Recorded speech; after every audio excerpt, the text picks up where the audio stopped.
آگ کو اگر پوری طرح قابو نہ کیا جائے تو یہ ختم ہونے کے بجائے اور بھی آگے پھیلتی ہے،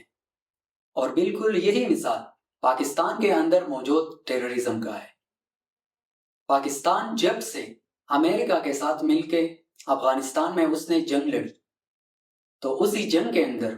ہم نے 70,000 جانیں قربان کیے، اور ساتھ اپنی اکانومی میں ہم نے $35 بلین کا خسارہ کیا۔ اب افسوس کی بات یہ ہے کہ وہی لوگ جن کے مقاصد پورے ہو گئے اور جب وہ افغانستان سے جانے لگے تو انہوں نے یہ کہا کہ پاکستان جو ہمارا ایک ورچوئل الہی تھا، اس نے ہمیں شرمندہ کیا اور انہوں نے ہمیں دھوکہ دیا۔ تو ایکچول میں پاکستان کو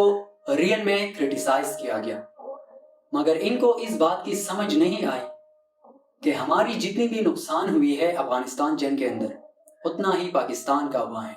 چاہے وہ مالی لحاظ سے ہو یا فزیکل ایسٹس کی وجہ سے ہو۔ مسئلہ یہ ہے کہ ابھی ریسنٹلی چترال کے اندر ٹیررزم کا واقعہ ہو گیا، اور اس کے ساتھ عید میلاد النبی صلی اللہ علیہ وآلہ وسلم کے روز پاکستان کے مختلف جگہوں پہ ٹیررزم کے اٹیکس ہوئے، اور انہی ٹیررزم اٹیکس کی وجہ سے ہمارے ملک کو نقصان ہو گیا۔ اب ایکچول میں یہ مسئلہ کہاں سے آتا ہے؟ ان لوگوں کو کنٹرول کون کر رہا ہے اور ان لوگوں کا مقصد کیا ہے؟ تو لاسٹ گورنمنٹ کی اگر ہم بات کریں پاکستان کے اندر، اسی گورنمنٹ نے تحریک طالبان پاکستان سے مذاکرات کیے،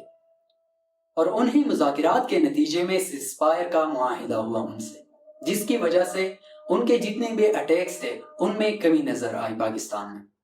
لیکن نومبر 2022 کے اندر ٹی ٹی پی نے اس معاہدے کو توڑ دیا، اور انہوں نے پھر سے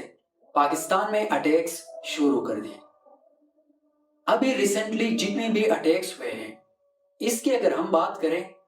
تو پچھلے چند سالوں میں اتنے اٹیکس نہیں ہوئے تھے ان گروپوں کی وجہ سے، لیکن ابھی آہستہ آہستہ یہ اٹیکس بڑھتے چلے جا رہے ہیں۔ اب ایکچول مسئلہ یہ ہے کہ یہ لوگ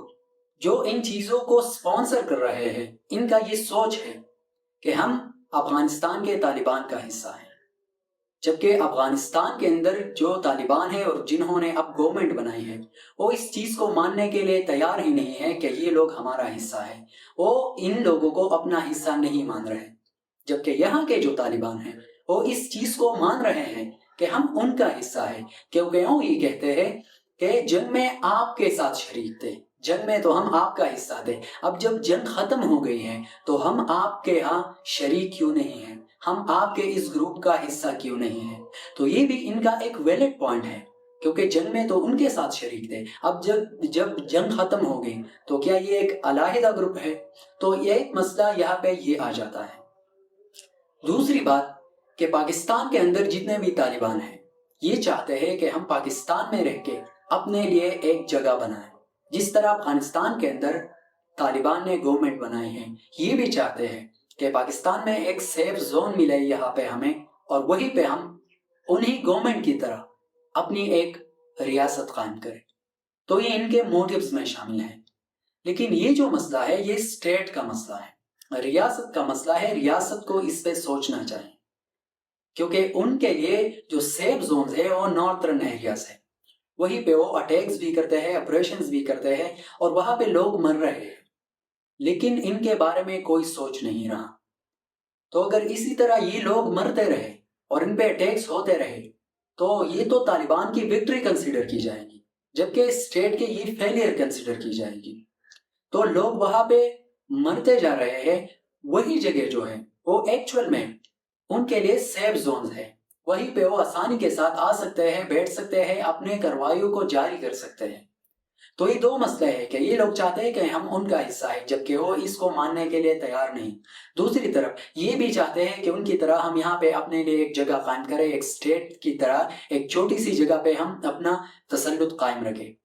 تو ان چیزوں کی وجہ سے پاکستان کے لیے نقصانات اور بھی بڑھتے جا رہے ہیں۔ 2014 کے بعد اگر ہم بات کریں تو 2023 میں جتنے بھی اٹیکس ہوئے ہیں، جو 2014 میں ہوئے تھے، 23 میں جو اٹیکس ہے یہ اس سے زیادہ ہے۔ تو بجائے کہ یہ ختم ہو جائے، یہ اور بھی یہ آگ پھیلتی چلی جا رہی ہیں اور یہ اٹیکس اور بھی روز بروز بڑھتے چلے جا رہے ہیں، جس کی وجہ سے ہمیں بہت زیادہ نقصانات دیکھنے کو نظر آتے ہیں۔ Thank you.